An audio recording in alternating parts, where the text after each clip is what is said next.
First కోడిగుడ్లను ఉడకబెట్టుకోవాలి. Stove on చేసి ఒక పావు గంట సేపు కోడిగుడ్లను ఉడకబెట్టుకోవాలి.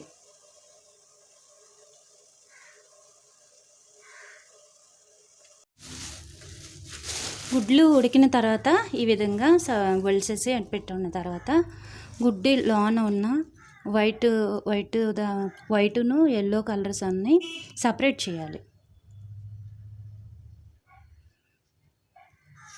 ఈ విధంగా సపరేట్ చేసుకోవాలి.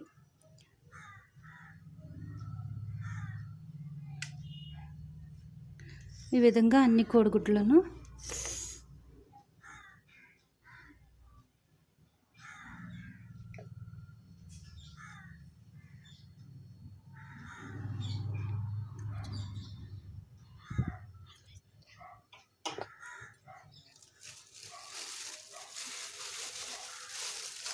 ఇలా మొత్తాన్ని సపరేట్ చేసుకోవాలి. అన్ని కోడిగుడ్లను ఇదే విధంగా చేసుకోవాలి. ఈ విధంగా మొత్తాన్ని సపరేట్ చేసుకోవాలి. ఎగ్ పకోడీ తయారు చేయడానికి ఫస్ట్ ఈ కోడిగుడ్లు ఈ విధంగా సన్నగా కట్ చేసుకోవాలి. ఉడకబెట్టిన కోడిగుడ్లను ఈ విధంగా సన్నగా కట్ చేసుకోవాలి. కట్ చేసుకున్న మొత్తాన్ని ఒక గిన్నెలోకి తీసుకోవాలి.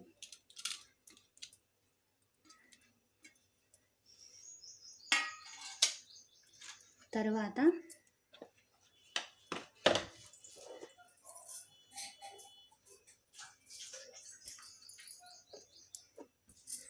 కారం, ఒక స్పూన్ కారం, అలాగే సాల్ట్,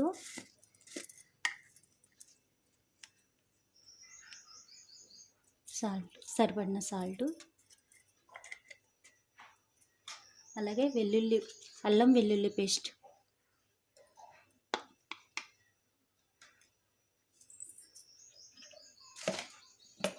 ఒక స్పూన్ కార్న్ఫ్లవర్,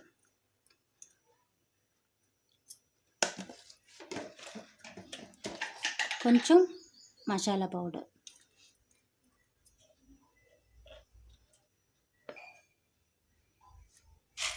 ఈ మొత్తం మిశ్రమాన్ని కలుపుకోవాలి.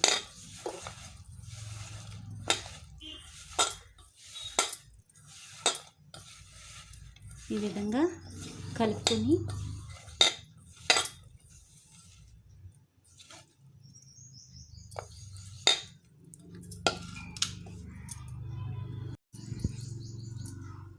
తర్వాత కొంచెం ఫుడ్ కలర్ మీకు ఇష్టమైతే వేసుకోవచ్చు, లేకుంటే అవాయిడ్ చేయొచ్చు, కొంచెం కలర్ కోసం. ఈ విధంగా కలుపుకొని ఒక అరగంట సేపు ఉంచుకోవాలి. ఈ విధంగా మొత్తం కలిపేసుకొని దీనిపైన మూత వేసేసి ఒక అరగంట సేపు ఇలా ఉంచాలి. ఇప్పుడు మనం పకోడీ చేసుకోవడానికి చిన్న ఫస్ట్ బాణీ పెట్టుకుని అందులో మనకి డీప్ ఫ్రై చేయడానికి సరిపడినంత ఆయిల్ వేసుకోవాలి.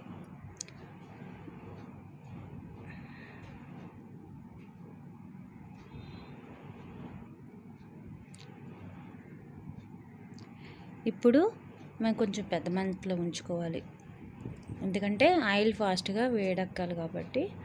అందుకనే కొంచెం పెద్ద మంటలో ఉంచుకుంటే ఫాస్ట్గా వేడవుతుంది ఆయిల్. ఇప్పుడు మనం కలిపి ఉంచిన మిశ్రమాన్ని మొత్తాన్ని ఈ ఆయిల్లో వేసుకోవాలి.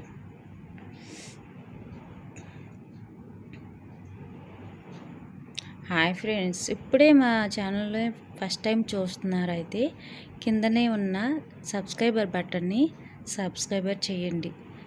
అలాగే పక్కనే ఉన్న బెల్ సింబల్ని కూడా యాక్టివేట్ చేసుకోండి. ఇలా చేయడం వలన నేను పెట్టిన ప్రతి వీడియో మీకు ఫస్ట్గా చూడగలుగుతారు.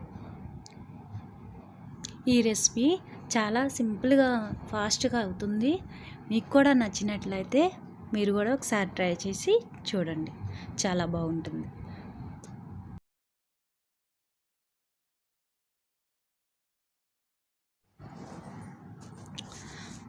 చూడండి బాగా ఏగినట్టు కనిపిస్తున్నాయి కదండి, కొంచెం ఎరుపు రంగులో వచ్చినాయి. మనం ఇంకెక్కువ కావాలనుకున్నా కానీ ఎక్కువసేపు కొంచెం ఏగనివ్వచ్చు. ఇలా ఉంటే ఇంకొంచెం బాగుంటుంది. ఇప్పుడు ఏగిన తర్వాత ఈ విధంగా తీసేసుకుని ఒక ప్లేట్లోకి సర్వ్ చేసుకోవాలి. ఇంతే ఫ్రెండ్స్, ఎగ్ పకోడీ రెడీ. మీరు కూడా ట్రై చేసి చూడండి.